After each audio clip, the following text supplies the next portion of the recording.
Hai, Assalamualaikum warahmatullahi wabarakatuh. Perkenalkan, nama saya Nunjariah, NIM 1901011214.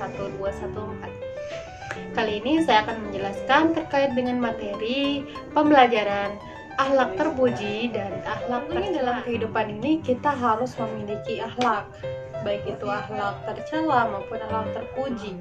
Tetapi alangkah baiknya kita harus memiliki akhlak terpuji tersebut dan menghindari akhlak tercela. Karena Allah Subhanahu wa taala sangat tidak menyukai akhlak tercela. Akhlak merupakan suatu adegan yang dilakukan secara spontan. Artinya, akhlak itu merupakan tabiat kita atau kebiasaan kita yang kita miliki. Jadi, jika akhlak kita baik, akhlak kita terpuji, maka dengan spontan kita akan melakukan akhlak tersebut, melakukan kebiasaan tersebut. Sebaliknya, apabila kita memiliki akhlak tercela, maka kita pun akan spontan melakukan hal tidak terpuji tersebut. Maka dari itu, kita harus terus membiasakan diri ini untuk menggunakan atau memiliki akhlak terpuji dalam kehidupan kita sehari-hari. Siapa di sini yang masih punya akhlak tak terpuji, kalian kudu hindari ya, kudu hilangkanlah kalau bisa akhlak tercela tersebut supaya kemudaratannya tidak berdampak ke orang lain. Kali ini saya akan menjelaskan dua macam akhlak, yaitu pertama akhlak terpuji dan akhlak tercela. Akhlak terpuji dulu ya, saya akan bahas di sini. Jadi akhlak terpuji merupakan suatu kebiasaan atau perilaku yang mendatangkan segala macam kebaikan. Artinya, kalau kita melakukan hal tersebut, maka kebaikan-kebaikan tersebut akan datang kepada kita. Seperti kita jujur, kita berbuat baik, kita bersedekah, itu secara tidak langsung akan mendatangkan kebaikan-kebaikan yang lain. Maka kata Allah Subhanahu wa taala dalam Al-Qur'an surah Al-Imran ayat 159, A'udzubillahi minasyaitonirrajim. Bismillahirrahmanirrahim. فبما رحمة من الله لنت لهم ولو كنت فظا غليظ القلب لانفضوا من حولك فاعف عنهم واستغفر لهم وشاورهم في الأمر فإذا عزمت فتوكل على الله إن الله يحب المتوكلين. Maka dari sini kandungan ayat tersini itu bermakna bahwa apabila kita memiliki sifat keras, sifat yang orang lain tak suka, maka kata Allah kita sebisa mungkin berbuat baik kepada orang lain. Jadi kita disuruh menghindari, kita disuruh hilangkan rasa sifat-sifat tersebut, seperti sifat dengki, sifat iri hati, sifat bohong, ataupun segala macam jenisnya.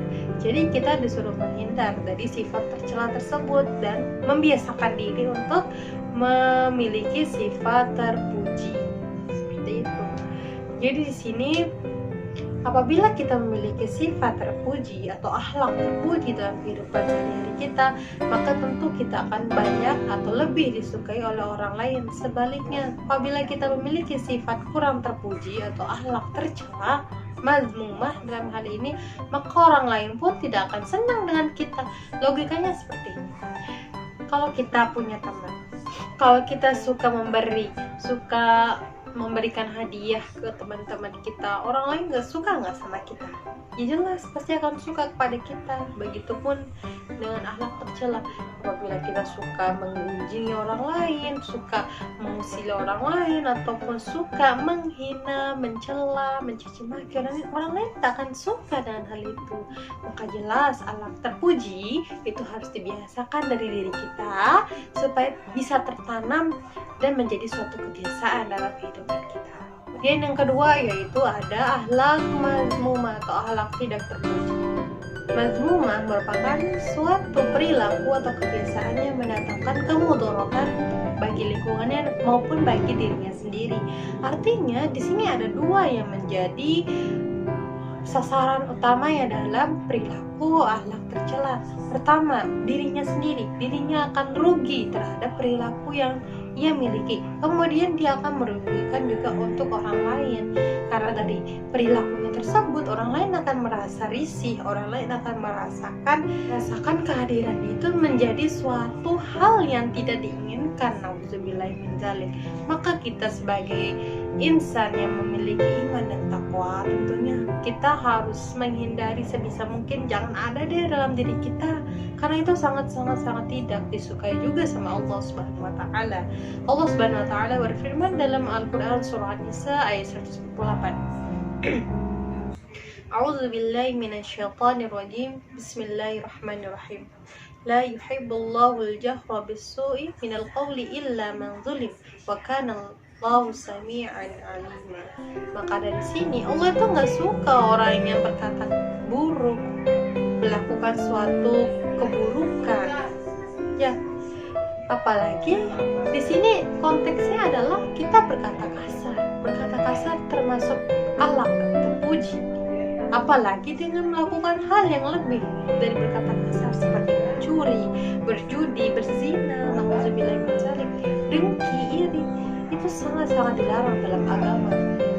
Maka dari itu kita sebagai umat muslim terutama sebisa mungkin untuk menjadikan diri kita lebih baik lagi, wastabiqul khairat dalam kebaikan. Jangan sampai kita terlena akan akhlak terpuji. Kita harus merasa risih, merasa ada sesuatu yang tidak pantas dalam diri kita. Baiklah, saya akan menggambarkan atau memberikan contoh atau perumpamaan orang yang memiliki akhlak terpuji dan akhlak tercela sebagai berikut. Baiklah, di sini saya akan menjelaskan hal peraga terkait dengan materi akhlak terpuji. Jadi sebelumnya kita sudah mengetahui nih bagaimana akhlak terpuji tersebut. Nah, sekarang saya akan menjelaskan bagaimana sih perumpamaan orang yang memiliki akhlak terpuji. Akhlak yang sudah tertanam, akhlak yang baik yang sudah tertanam pada dirinya. Jadi di sini ada sebuah bak sampah dengan sampah. Di sini bak sampah dan sampah ini saya ibaratkan sebagai akhlak terpuji. Anak yang memiliki kebiasaan atau memiliki sifat akhlak terpuji, jika mereka melihat sampah yang terjatuh di bawah atau di lingkungannya, mereka akan memungutannya lalu membuangnya ke dalam sampah. Artinya di sini apa? Anak tersebut secara spontan membuang sampah pada tempatnya. Hal tersebut karena mereka sudah tertanam akhlak terpujinya dalam jiwa mereka. Jadi spontan aja mereka membuang sampah pada tempatnya, seperti itu. Sebaliknya, jika anak tersebut memiliki akhlak tercela atau tidak terbiasakan memiliki akhlak terpuji dalam dirinya, tentunya ia akan tidak mempedulikan adanya sampah di jalanan ataupun ada di lingkungan. Mereka akan bodoh amat. Ini saya akan menjelaskan terkait dengan akhlak tercela atau akhlak mazmumah. Di sini saya sudah ada sebuah tepung, bisa gunakan pasir juga ataupun debu. Di sini tepung ini ibaratkan adalah sebuah kebaikan kita, seluruh kebaikan yang kita perbuat selama kita hidup. Jadi akhlak tercela itu sebenarnya bisa menghapus semua kebaikan kita, terutama apabila kita memiliki sifat sombong, iri dengki, itu akan menghapus kebaikan-kebaikan kita. Seperti halnya tepung ini. Tepung ini ibaratkan tadi adalah sebuah kebaikan kita. Jika kita tiup, maka hilanglah semua kebaikan yang kita miliki. Seperti itu. Terima kasih. Maka kita harus menjauhkan diri kita atau menghindari diri kita dari akhlak tercela. Sekian, terima kasih. Wassalamualaikum warahmatullahi wabarakatuh.